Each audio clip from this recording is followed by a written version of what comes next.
it is given that, and they give us the sine, cosine, and tangent of 70 degrees, or at least they give us the first few digits of them. And then they get into the meat of this actual diagram. In the diagram above, angle ABC and angle BCD are right angles.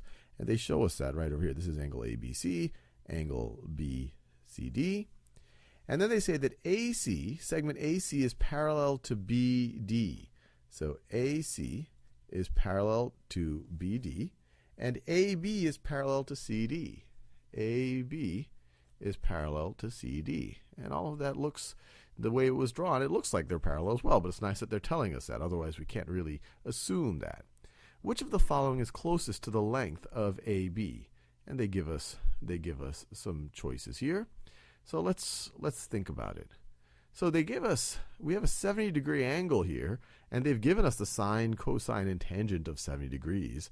So it feels like we should be able to use that somehow. If they were asking us for the length of side CD,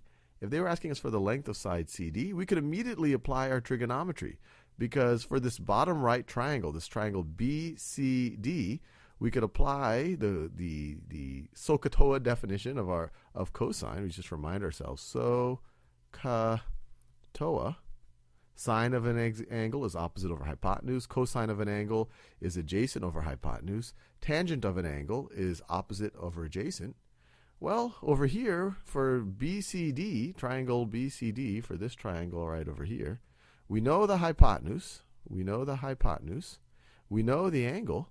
And if we were trying to figure out what CD was equal to, well, we would need to figure out what the adjacent side is. And I could just call that lowercase a. That would be the adjacent side. So what deals with adjacent and hypotenuse? Well, cosine deals with adjacent and hypotenuse. And if any of this looks completely foreign to you, I encourage you to watch the basic trigonometry videos on Khan Academy.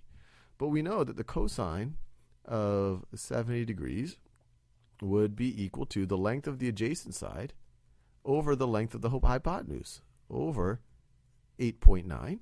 Or, if you multiply both sides by 8.9, you have 8.9 times the cosine of 70 degrees is equal to the length of this adjacent side.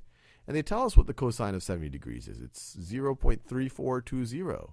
So you'd have 8.9 times 0.3420. If we don't really need to write that last zero, and it keeps going on and on. Actually, let me just write it there. I'll just write the first couple of digits. That's going to be approximately equal to A. This isn't exactly the cosine of 70 degrees, but it's reasonably accurate. And so if we look at this, this is almost 8, and this is a little bit more, this is almost 9, and this is a little bit more than a third. So a third of 9 would be 3. So this should be, I don't know, I'm guessing a little bit, around 3. And if you look at the choices, well, there is a choice. There is a choice that looks right around where we need. None of these other values are even close to 3. But we have, and if that's all, if we were trying to figure out the length of CD, we'd be done. I would say I would just pick this choice right over here. But we're not asked just the length of CD, we're asked the length of AB. And you might say, hey, look, the way this figure is drawn, AB looks to be the exact same length as CD. And maybe if you're under time pressure, you might be able to make that leap and just go ahead with it, and bad things would not happen. But if you wanted to be a little bit more rigorous about it, a little bit more sure, you'd probably want to prove it to yourself. And that's where the parallel lines come in value. Because what we're going to do is we're going to prove that triangle BCD, what I've shaded in blue, is congruent to triangle ABC. We're going to prove that they're congruent, and we're going to prove that they're congruent by showing that their corresponding angles are congruent, and that they have at least one congruent side, the side that they share right over here. They both share this side. So they both share that side. So let's prove that all of their angles, their corresponding angles, are congruent. They both already have one right angle, and we can prove that corresponding angles are congruent by extending some of these parallel lines. You're just thinking about transversals and parallel lines. And if those words I just told you make no sense, I encourage you to watch the videos on angles and transversals and parallel lines on Khan Academy. So the first thing is I want to see if I can establish that this thing up here, that angle BAC, that this is also 70 degrees. It looks like it, but I'd like to prove it. So one thing I could do is I could extend, let me do it this way. So if I extended this line like that, and if I extend, and I'm just doing this to help you visualize a transversal of parallel lines, and then if I extend this line like this, now you see that if you were thinking about line CD, it is a transversal across these two parallel lines. And when you look at it that way, you see that this angle corresponds to this angle right over here. So if this angle is 70 degrees, then this angle is also going to be 70 degrees.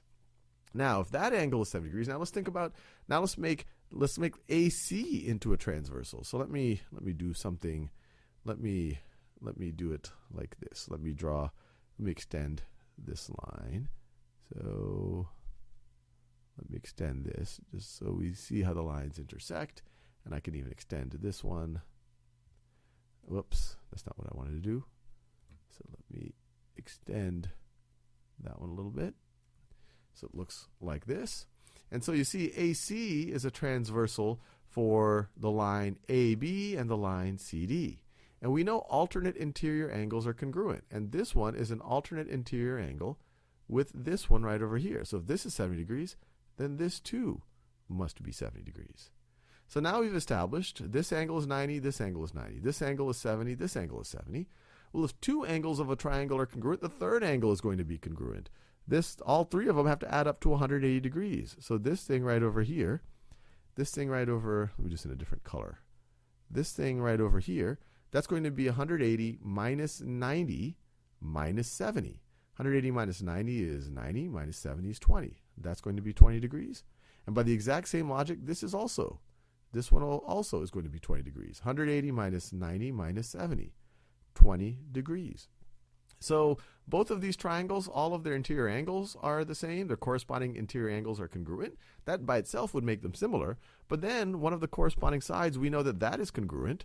So between the angles being congruent and then the side being congruent, we know that the triangles themselves are congruent. So if the hypotenuse of BCD is 8.9, then the hypotenuse of ABC is also going to be 8.9. And now, figuring out the length of AB is exactly the same thing as figuring out the length of C is the same thing as the length of CD. These are corresponding sides. And since the triangles are congruent, the length of AB is going to be the same thing as the length of CD, which is, of course, 3.04. This is what we started solving at the beginning of the video. Now, I wouldn't normally suggest this to you, but, if you're taking a test and if you're under time pressure, there is this one actually was drawn fairly close to scale. At least the way, I don't know if you would actually see this was a sample item we constructed, but this one, well, anyway, I won't go too much into that.